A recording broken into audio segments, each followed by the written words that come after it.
मेरी पत्नी अपने दोस्त के साथ डांस कर रही थी, वो भी क्लोज होकर। और जब वही चीज़ मैंने उसके फ्रेंड तान्या के साथ की, तो उसकी फ्रेंड ने मुझे थप्पड़ मार दिया और कहा कि तुम में दिमाग नाम की चीज़ नहीं है क्या। तो मैं कहता हूँ कि मेरा नाम आकाश है और मैं गाज़ियाबाद में अपनी पत्नी के साथ रहता हूँ। मैं एक कॉरपोरेट कंपनी में काम करता हूँ और रोज़मर्रा की भाग-दौड़ भरी ज़िंदगी जीता हूँ। मेरी पत्नी थोड़ी मॉडर्न सोच की है। वो दोस्तों के साथ खुलकर हँसती बोलती है, गानों पर डांस करती है, हर चीज़ को हल्के-फुल्के अंदाज में देखती है। मैं थोड़ा पुरानी सोच वाला हूँ, लेकिन मैंने कभी उसकी सोच पर रोक लगाने की कोशिश नहीं की। हमेशा उसकी आज़ादी का सम्मान किया और उसकी हर इच्छा पूरी करने की कोशिश की। आज उसका जन्मदिन था और सुबह से ही मैंने प्लान बनाया था कि शाम को ऑफिस से लौटते वक्त उसके लिए केक और गिफ्ट लाऊंगा। पूरा दिन काम करते हुए भी मेरे दिमाग में यही घूमता रहा। शाम को ऑफिस से निकला तो सबसे पहले एक बढ़िया चॉकलेट केक खरीदा, फिर मॉल जाकर उसके लिए एक सुंदर ड्रेस चुनी। मुझे यकीन था कि वो इसे देखकर खुश हो जाएगी। घर पहुंचते पहुंचते रात के 9 बज चुके थे। जैसे ही मैंने गेट खोला और अंदर आया तो देखा कि घर में पहले से ही पार्टी जैसा माहौल था। मेरी पत्नी के दो दोस्त रणवीर और तान्या वहां मौजूद थे। मेरी पत्नी केक काटने की तैयारी कर रही थी। मैं खुश था कि मैं सही वक्त पर पहुंचा हूं और सबको सरप्राइज दूंगा। लेकिन तभी देखा कि मेरी पत्नी ने सबसे पहले रणवीर को केक खिलाया। रणवीर ने भी मजाक में उसके चेहरे पर केक लगाने की कोशिश की। वो रोक रही थी, लेकिन उसकी हंसी और चमकती आंखें बता रही थीं कि उसे यह सब अच्छा लग रहा है।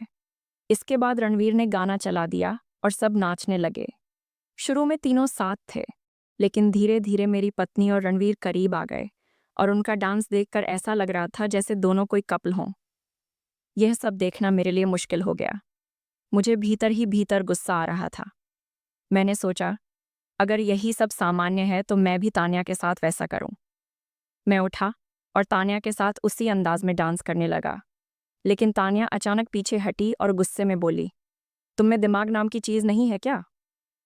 यह सुनते ही मेरी पत्नी भी गुस्से में बोली, आकाश, तुम मेरी दोस्त के साथ इस तरह क्यों बर्ताव कर रहे हो। मैंने तुरंत पलटकर कहा, और जो तुम रणवीर के साथ कर रही हो वो सही है क्या। तुम्हें लगता है मुझे अच्छा लग रहा होगा ये सब देखकर। वो बोली, आज मेरा जन्मदिन है, मैं थोड़ी मस्ती कर रही थी। तुम इसे इतना बड़ा मुद्दा क्यों बना रहे हो। तुमने मेरे लिए किया भी क्या है। मैंने गहरी सांस लेते हुए कहा, अगर तुम्हारी नज़र अपने दोस्त से हटेगी तो तुम्हें दिखेगा कि मैंने क्या किया है। फिर मैंने बैग से केक और गिफ्ट निकाले और उसकी ओर बढ़ा दिए। वो थोड़ी देर तक देखती रही और फिर बोली, आकाश, गिफ्ट और केक अपनी जगह सही है, लेकिन तुम इस तरह रिएक्ट क्यों कर रहे हो। ये सब नॉर्मल बातें हैं। दोस्ती में हंसी मजाक और डांस होता है। तुम हर चीज को शक की नज़र से क्यों देख रहे हो।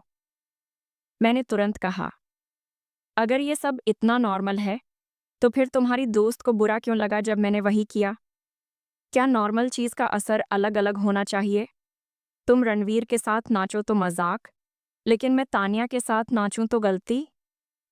मेरी पत्नी गुस्से में बोली, तुम मेरी तुलना क्यों कर रहे हो। रणवीर बचपन से मेरा दोस्त है, उसके साथ डांस करना गलत कैसे हो गया। और तान्या के सामने तुम्हारा बर्ताव उसे अजीब क्यों न लगेगा। तुमने उसे असहज कर दिया। मैंने कहा, मुद्दा यह नहीं है कि कौन दोस्त है और कौन नहीं। मुद्दा यह है कि शादीशुदा होने के बाद भी तुम्हें यह समझ नहीं आ रहा कि कौन सी बातें घर की इज्जत और रिश्तों पर असर डालती हैं। अगर यही सब करना है तो अपने दोस्त के घर जाकर करो, लेकिन मेरे घर में यह सब बर्दाश्त नहीं होगा। मेरे शब्दों से माहौल अचानक भारी हो गया। रणवीर और तान्या चुपचाप वहां से निकल गए। मेरी पत्नी की आंखें भर आईं। वो रोते रोते अपने कमरे में चली गई। मैं वहीं सोफे पर बैठा रह गया, मन में ढेर सारे सवाल और बेचैनी लिए। सोच रहा था कि क्या सच में मैं गलत हूं या फिर हमारी सोच अब एक दूसरे से बहुत अलग हो चुकी है। तो दोस्तों, यह थी मेरी कहानी। अगर आपको यह कहानी पसंद आई तो अनवी टॉक्स को सब्सक्राइब करें और अपने विचार हमसे ज़रूर साझा करें।